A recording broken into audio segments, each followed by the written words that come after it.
Started then. First of all, welcome to our presentation this morning. It's a lovely sunny day. We're very excited.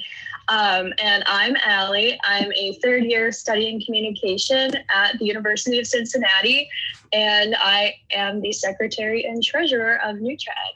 My name is Rosie. I'm the president. I'm just going to be sitting in the background chilling, but I'm going to be helping out with discussion or kind of inserting here and there.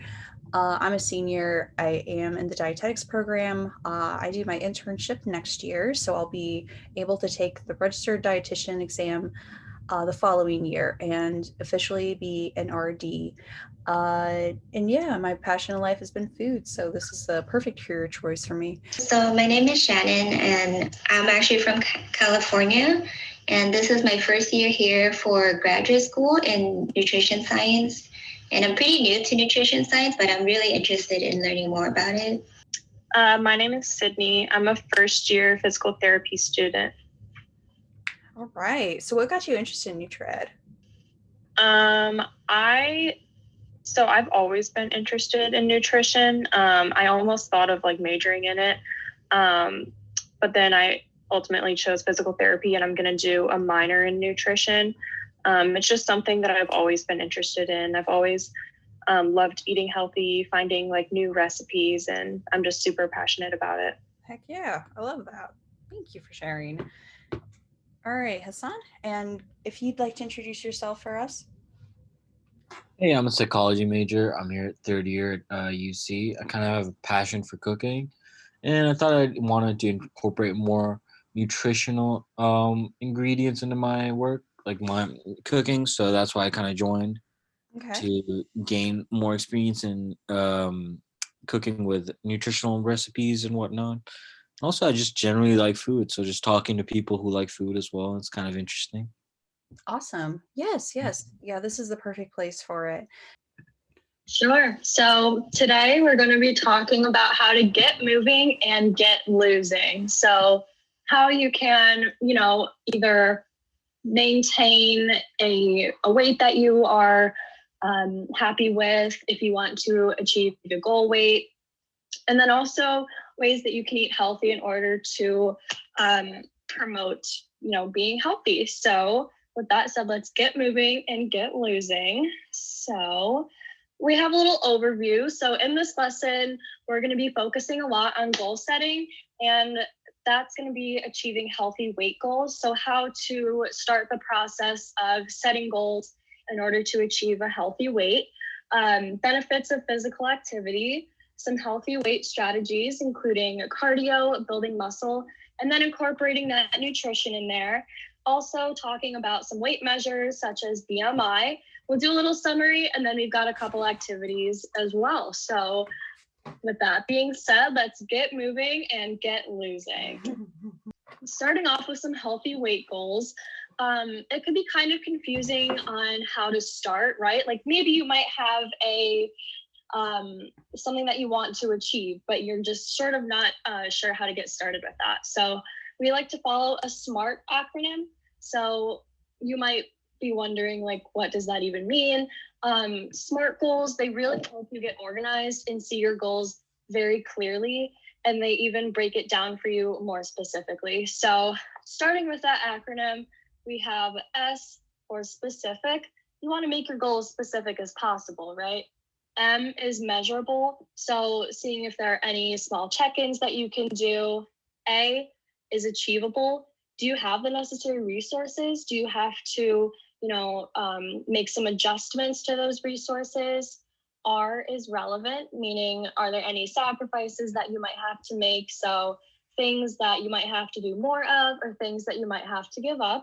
And T is timely. So, ultimately when you want to achieve this goal by.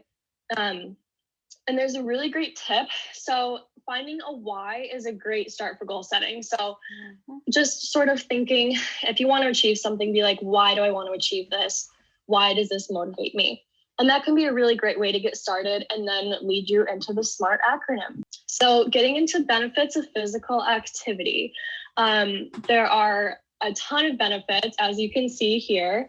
Essentially, losing, maintaining weight, It can also increase good cholesterol that will in turn unclog arteries, increase bone density, lower blood pressure, and it also prevents and manages certain diseases and just builds your overall fitness level, whether that is in terms of endurance, strength, agility, balance, or flexibility. And it can also be really great for stress relief. And weight loss happens when you burn more calories than you consume.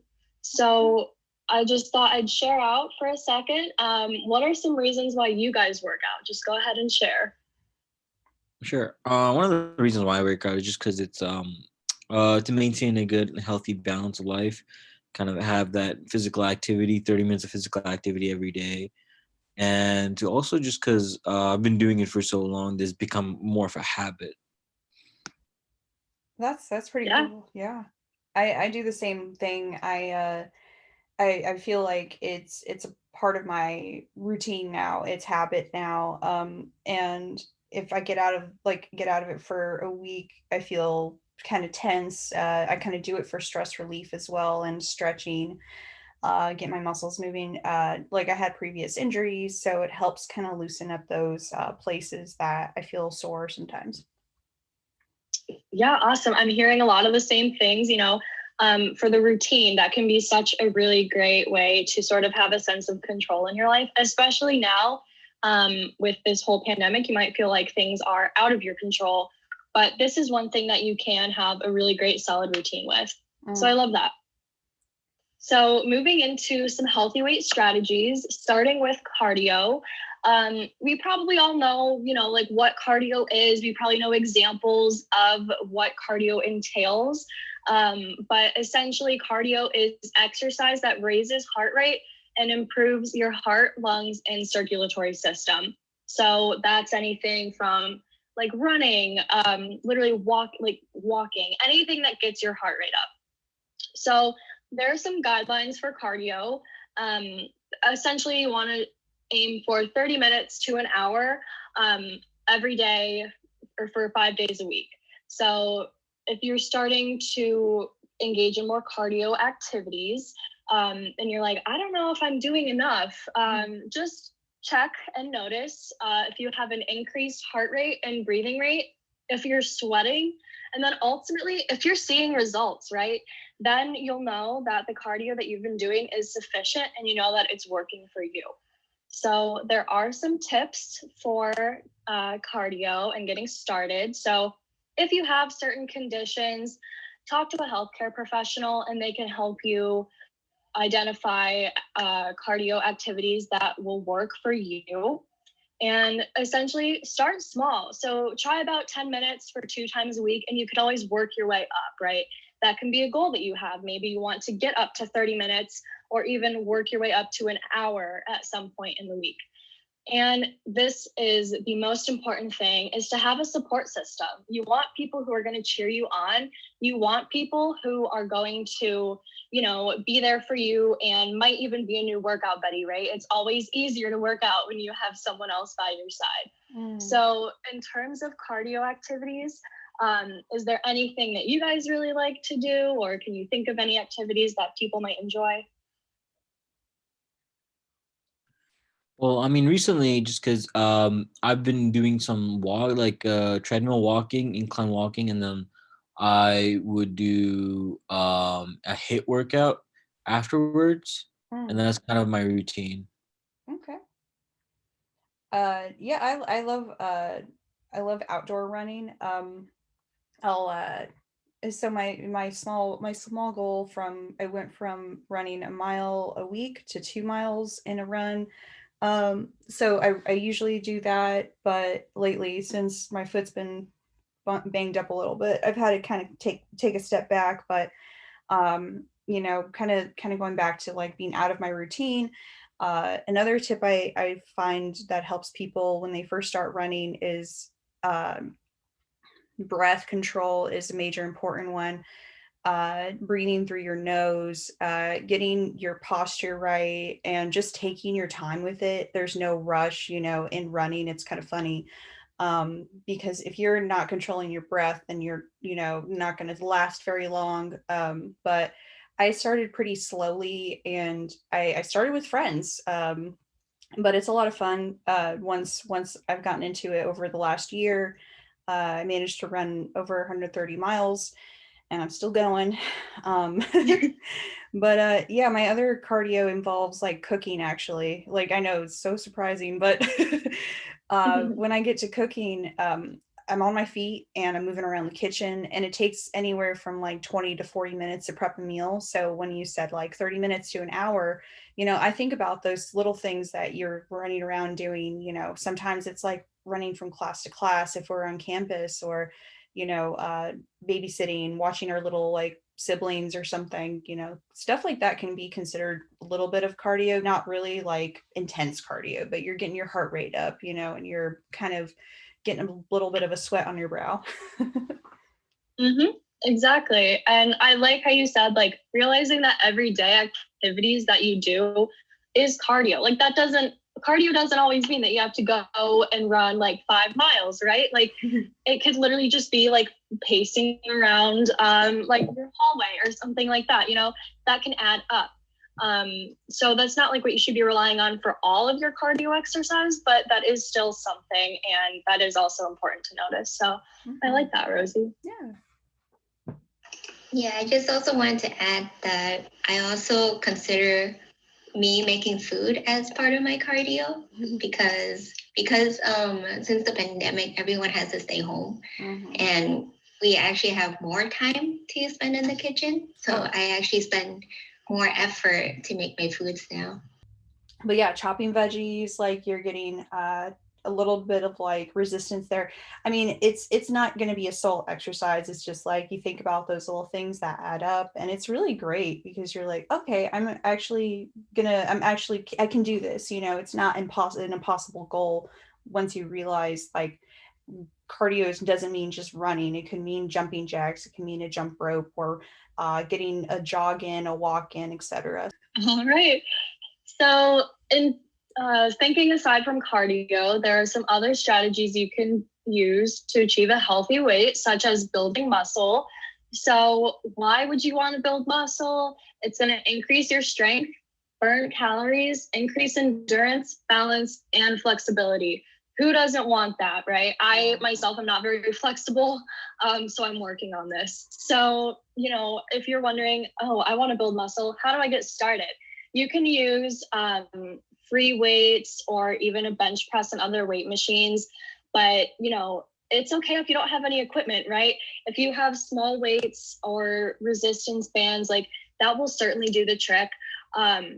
Even if that means like you lift like cans of things, right? My volleyball coach in the 7th grade told me to make my serving arm stronger, like to literally, I could be like sitting doing nothing, but lifting cans of things. And that can help, right? Like if you get water jugs, just like walking with those, doing some bicep curls, maybe that can definitely help, especially if you don't have access to certain equipment. So just using what you have around the house, right? Oh, wow. Yeah, I know. I was like, oh, wow, my volleyball coach was onto something. So splitting it up, you don't really want to focus on the same body part for more than one day in a row. So if you want to build your upper body on certain days, use the days that you don't focus on that to focus on the lower body. So not skipping leg day is real, guys. You should definitely be doing it, just not every day.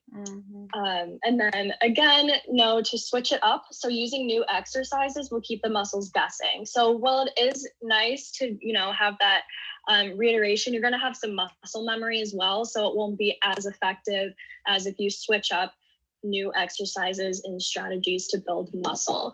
So does anyone have any like comments or questions on the building muscle aspect of things? But yeah, I think like kind of sometimes just switching it out sometimes can help in terms of flexibility, so you're not overtraining one muscle. Yeah, I can also say I was in cross country in high school, and I was like honestly really intimidated by strength training, because I was pretty much all cardio, just basically running. But they really encouraged us to work out our other muscles too. We started small in the weight room every week, because making sure that your muscles are strong and you're working out all parts of your body is super important in improving your running overall. Mhm. Oh, I like that. Yeah. When I started running my last year, it was while we were still in school. I was able to use the facilities at the gym, and that was really nice because then got strength for my actual runs, and I went longer without having as much struggle. Like you get better. The run doesn't get easier. But when COVID shut everything down and I didn't have the gym to go to, and I kind of struggled with this, I noticed my run definitely declined. Like the quality of my run declined a little.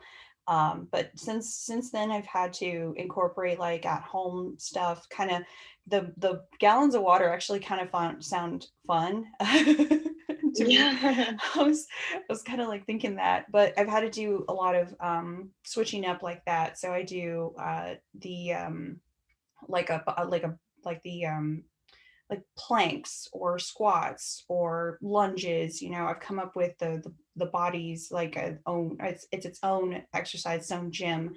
It takes a little bit of just that discipline. So Yeah, awesome. I like all those strategies and I loved all of that input. I think all of those points were very key and really great tips in terms of building muscle. So thanks for sharing, guys. Any other thoughts before we move on?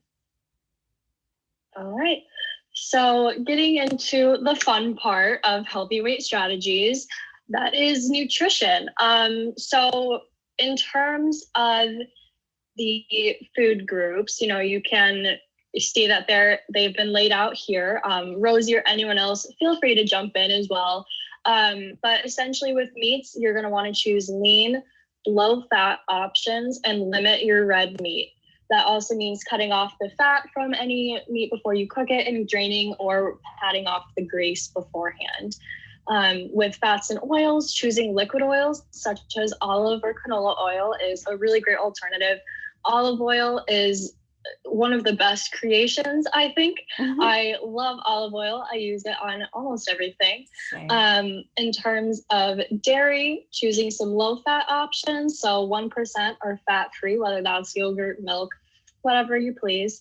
And sweets, obviously making sure to decrease the amount that you consume a day. For me, that is challenging. I am a very big chocolate fan. So I've been working on that. And baking with less sugar. You can use applesauce as a replacement. There are a whole lot of sugar replacements that you can use as well. And there are some tips as well to eat more slowly, eat only when you're hungry. So that means try to limit some snacking and planning meals ahead of time. So Rosie or anyone, if you have any other tips or information, please feel free to jump in. Yeah. So real quick with sweets, sugar replacements. Stevia is a sugar replacement with no calories. It's plant-based sugar. I'm pretty sure it's low cal, because I'm not sure if it's 0 calories. I'll have to look that up. But with sugar is sugar. There are the 0 cal ones that are out there. If people need to use something like that, me personally, as a dietitian, I'm not a fan of if you're not using it for like diabetes control, because it sort of like tricks the brain into thinking it's getting sugar and it releases the hormones still like insulin. You're probably better off just eating like just lower amounts of sugar, which where the applesauce kind of comes in. You can use something sweet to replace it, like a banana oat muffin kind of thing. I know me and Shannon like to collab, like show each other different baking recipes. If you find a recipe that calls for like a cup of sugar, you can definitely like decrease that amount and experiment and say like you get like a half cup in there instead. I find like whenever I provide a baking recipe to my cooking classes, that if we have less sugar in the recipe, it comes out a little like tastier. Um, and I'm always telling people that, like, hey, if this is not your sugar level, go ahead and add a little bit more. But I try to keep it pretty low, but still add that flavor where I want that flavor to be. And it's just kind of like an experiment with baking because there's chemicals involved with your other ingredients. But yeah, you have more control when you have more control over your baking products when you're, rather than cook something that's already pre-baked. If you grab something like a honey bun, there's going to be so much sugar in that. It's going to like send you off in outer space. But I know a lot of us are pretty health conscious about that. Going on to the tips, I was, I've sort of been a grazer, I call it. I'll sort of like eat throughout the day. Sometimes I'll have my first meal be brunch, but before that I'll have like a glass of milk or some water, coconut milk in my case. But then I'll have like avocado toast, or I'll have a small snack around my quote unquote lunchtime, and then eat something small for dinner. So it's sort of just my routine at this point, but that kind of goes back to how we have a routine with our exercise. Having a routine with food is important too, because then when you have regular insulin and or when you have regular blood glucose and your body's like, okay, it signals that it's ready to use glucose right now, or it signals, hey, it's fasting right now. um, Especially when you go to sleep, you don't want that, digestion to happen, because that's actually leads to weight gain. So this slide continues the nutrition aspect, going more into portion control and snacking as well. So, from the previous slide, which talked about, the food groups and everything like that, you might be wondering, how do I apply those tips? Like, that information was great and everything, but how do I actually incorporate that into my everyday diet? So wondering, can I snack if that is a thing that you really like to do? I personally love snacking. Definitely go for it, but be mindful of what you choose. Fruits and veggies are amazing options for snacking because they help you feel full without the extra calories, and they're often low in fat. And they provide you with fiber, vitamins, and nutrients. And also just making sure to eat the rainbow, right? Making sure to increase the variety that you are eating. And in terms of portion control, again, decreasing the meat and starch and increasing those low-calorie vegetable servings. And again, that tip, fruits and veggies are an amazing option for snacking. So Rosie, if you wanted to jump in and add some extra tips. Yeah, so kind of everything that we've kind of gone over before, with decreasing with your portion control. It really depends. I know a lot of people who are very in tune with their like balancing their macros. It's about balancing your proteins with your carbs with your fats. So if you're trying to gain more muscle, you want to balance your protein and carbs. You may want a little bit extra protein, but it's not going to outweigh the carbs. With starch, it's like a simple sugar. But when I'm talking about carbs, I'm talking about like fiber or I'm talking about, sorry, vegetables. I'm talking about fruits and whole grains, because those are going to be the ones that provide not just like the satiety, you're going to get fuller, but you're also going to get the nutrients, you're going to get less calories, while also having those aspects of nutrients. And I only talk, we talk about having My Plate. We do have another presentation for My Plate, and it actually, with the new My Plate shows, you want half your plate to be at least fruits and veggies. It's been such a like awakening, I think, for a lot of people, because it used to be the pyramid showed, you want mainly starches and grains, but that includes a wide variety of things, including like white bread or a baked potato, which are good on occasion, but in my opinion they add to like that, they increase, because they are so um full of glucose. Like you got to take a look at like what it does to the blood sugar. It'll like spike it. And your body doesn't use all of that at once. Where if you eat something that's like a whole grain, it won't spike your blood sugar as fast, but it'll kind of steadily release that glucose. So I'm getting a little scientific. I don't want to get too far into it just because we can have separate discussions about this stuff. But yeah, nutrition and weight loss are kind of like hand in hand, because you're going to do mainly nutrition to lose weight, to maintain a healthy weight. And if you want to gain muscle, you don't want to go too far with exercise. It really should be like 80% nutrition and 20% exercise. So, but yeah, do you have any input, Shannon? I don't want to take it too far away. I can add something about the Eat the Rainbow part. So before I went into dietetics, I was actually very picky with food. So when I learned that I should be eating more variety of vegetables and try to get the different colors that are available in fruits and vegetables, I try to think of the different colors and try to come up with at least one fruit or vegetable that I actually enjoy eating and try to incorporate that into my meals. And that's how I was able to get to usually getting a plate full of colors so that I can get a little bit of everything. Oh, I love that. That's a great tip. So moving on to the next aspect of the presentation is BMI. You might have heard of BMI before. It stands for Body Mass Index. That is a weight to height ratio. It does not measure your body fat directly. So you can see in the chart right here, just, what that BMI means in terms of status. And on the next slide, we go into how to calculate it. I am personally awful at math, but Rosie gave this amazing little example equation. So we use the imperial equation, which is right here on the top. So let's try it.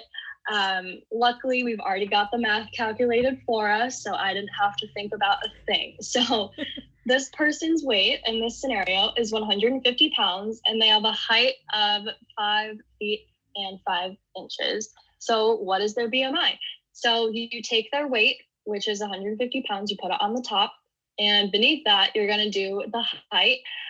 There's inches in the formula, so 65 inches would be the correct height, and you're going to square that. So you're going to multiply that by 703, and the BMI that you get is 24.96. So if you look back at this table here, that would be considered a normal, quote unquote, status.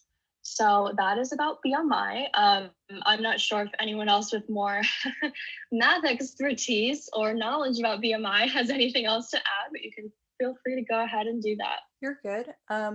If you guys want to take a second to pull out a calculator, I'm going to do my personal, I'm going to personally do my BMI real quick. But if you guys want to take the chance real quick to look at this formula, we'll go back and reflect on it and kind of talk about it more. But I'm gonna go ahead and calculate what my BMI is at the moment if you guys want to do the same. I will go ahead and share my personal take on this chart. So BMI, it's supposed to be a standardized chart. And my BMI right now is at a 25.08. So it is at the cusp of normal overweight, the cusp of it. So what it takes into account with height and weight is a proportion. It doesn't take into account muscle. It doesn't take into account if somebody was a bodybuilder, you may calculate your BMI to be overweight or even obese. And that just doesn't necessarily mean it's a foolproof chart. So that's why I wanted to talk about it a little bit. It is a generalized chart. I have been I've been in a normal weight for most of my life, but I've also been on the cusp of overweight because I do have more muscle mass than I would say girls tend to have. And This is not based off of gender either, so that's the other thing. BMI is pretty good to use for somebody in like starting out with their working out. If they don't have a lot of muscle gained, or if they're not um, really a fitness person yet, I would say BMI is a pretty good start. But then uh, there's also ways to take account for like fat, and there's also ways to actually like get a feasible number, but it's not the end all be all. It's sort of just a range. And the way this chart was made was uh, for I would say like for it's kind of interesting because it's not taking into account all race either. Sometimes it's taking into account like um, where the normative has fallen. So just kind of throwing that out there. It's not a big thing, but if anybody does try to follow the BMI, that's just a kind of a heads up that it's not a total like end all be all. It's sort of like it's sometimes used in hospitals. Sometimes it's used to kind of say, hey, this person is obese. We do need to medically, help them lose their weight to get to a more healthier status. So and if somebody's underweight, that's another way we use the chart medically, is if somebody is emancipated, but if they're purposely, losing weight, and it's not a healthy weight to be underweight as well. But sometimes people are just kind of small built too. So again, this is not like a defined chart. It's sort of like a range of, okay, am I around this area? I consider myself normal now with all the exercise I put in, because I know in my mind of mine's like, I have a lot of muscles, so it's not anything offensive to me. But that's why I wanted to personally share, like, hey, this is okay. This is not, uh, this is a start. This isn't a means to an end to follow. So it's not really a diet culture thing, but it can be misinterpreted. So that's the bottom line. Exactly. And it's not something to get hung up on, as Rosie said. It's not the end all be all. But it is something that's good to know and sort of check in on, every once in a while. But yeah, it's not something that you should be completely stressed out about or focused on. Just something to know. Mm-hmm. So going into the summary of today, if anything, these are the main takeaways that we hoped you got out of this presentation. So essentially some general healthy weight strategies, eating less calories, having some more physical activity, remembering to include more fruits and veggies into that diet, eating the rainbow, and working your way up to 30 minutes or an hour of physical activity 5 days a week. So remember that cardio and strength training, remember those tips and tricks, and also make sure to fuel your body. If you're gonna go work out, doing so on an empty stomach is probably not the best idea. Your body needs fuel. So you're gonna wanna make sure to drink a lot of water before and after you work out, and eat that protein that will provide you with the fuel to exercise efficiently. And remember, the quote unquote ideal BMI, again, not something to get hung up on, is around 18.5 to under 25. But again, that doesn't even take into consideration all of those other factors that Rosie brought up. So essentially, what are some things that you guys took away from this lesson? I took away to like kind of eat the rainbow, I guess. I mean, I'm someone who doesn't really incorporate a lot of variety of foods. And so now I think also starting, eating pears and some more exotic fruits and whatnot. Yeah, amazing. Yeah, kind of how like Shannon was talking about. I really like your tip there, dear, with you tried different veggies and fruits that and, you kind of find what you like, and you try to find the variety, like an orange fruit or veggie, or a red or a green, and it just sort of like comes together in this like pretty rainbow plate. Awesome. Cool. So now we've got a little activities. So feel free, you guys, like you can get up if you want, you can sit down. It's totally up to you, but this is just a little, fun activity to get moving, do a little bit of that cardio we were talking about earlier. So even though I don't believe you guys can see me right now, I'm still going to be doing this. So just do what you please. It's okay. So first, if you want to stand up, like, do some little stretches, get the blood flowing a little bit, make sure you're nice and loose. Yes. And we can start off by either jogging or marching in place. We're just going to do that for a few seconds. And then once my little timer goes off, we will switch to the next one, which is jumping jacks. So that was pretty short, but, go into those jumping jacks, guys.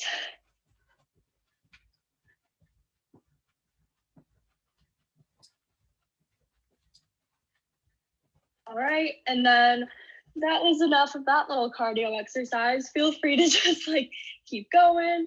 You can stop if you want, it's okay. And then again, just make sure to stretch it out. So stretching out those arms, doing a little bit of leg stretches as well. And that was just a little brief thing to get you guys moving. So we weren't just sitting for the whole presentation. Yeah. So just, a little wake up call today. I thought would be fun. Whew. So now we have a little worksheet of setting health goals. So we're going to go ahead and apply what we've learned and set some of those goals.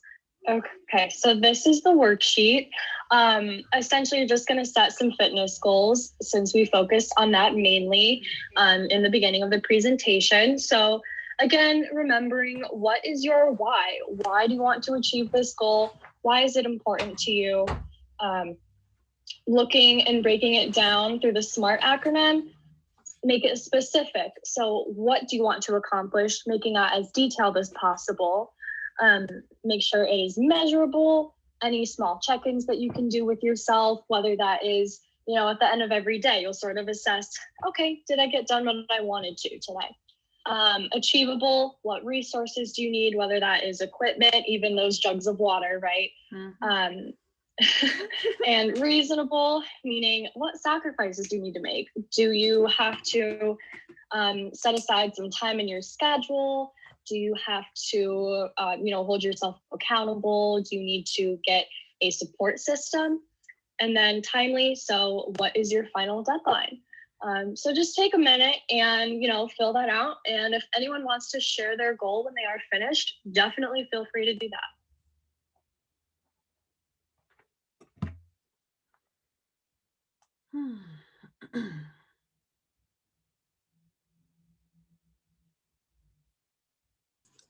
So for my goal, I kind of wrote to incorporate a variety of foods and kind of going through the rainbow and stuff, and then also to maintain a healthy weight of 176 pounds.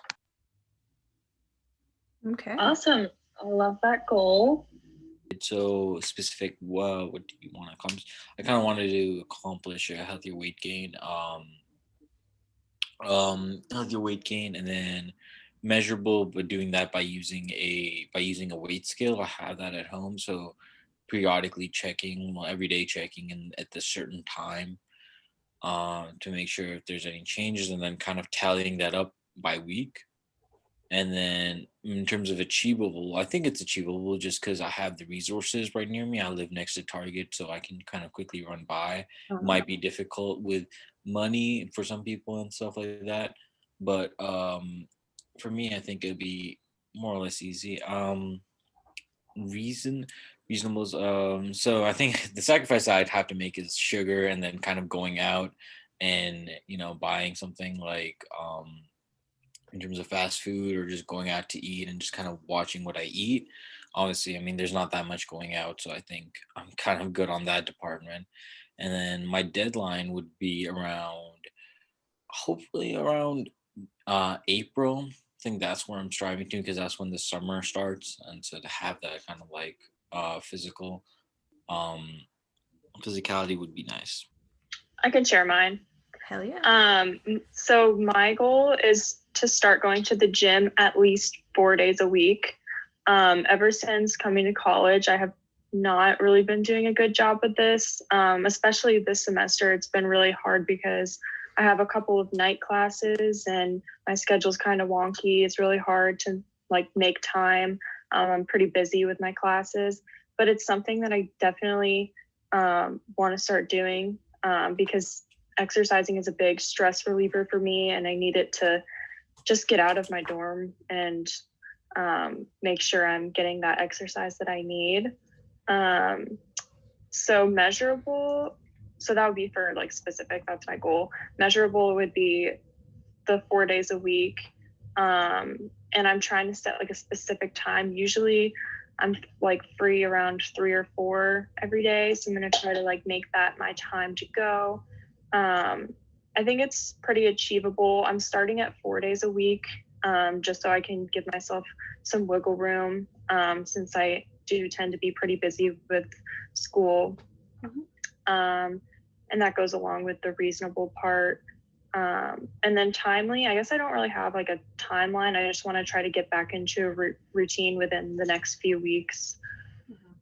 Awesome. I love that. And if you write down those goals, like that also, you know, and putting it somewhere that you're going to look like every day, that's also going to help motivate you as well. And you'll never really forget it, that it's there. So something also to note, Rosie, I like how you said, like, if it's not achievable, like go back and maybe edit some things, right? If you don't achieve your goal, don't consider that failure. I think that's where a lot of people tend to get discouraged. But if you don't achieve a goal, it's just time for you to step back and be like, you know what? Why did that not work out for me? How can I edit this going forward?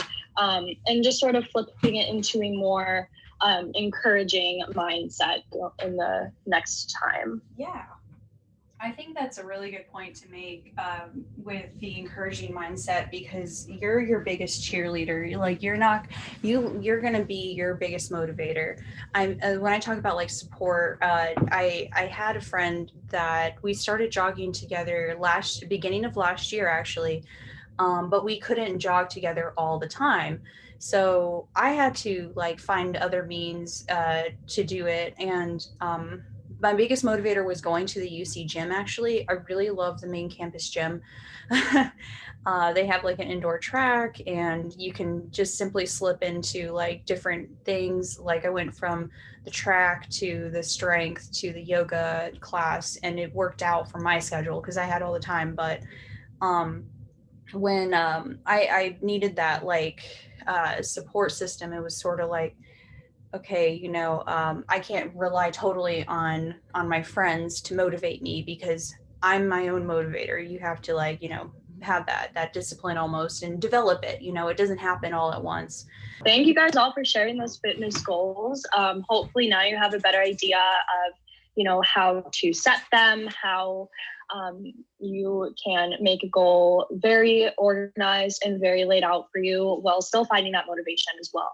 So with that being said, then you guys know at least a little bit better how you can get moving and also get losing and start achieving that healthy weight goal. Yay.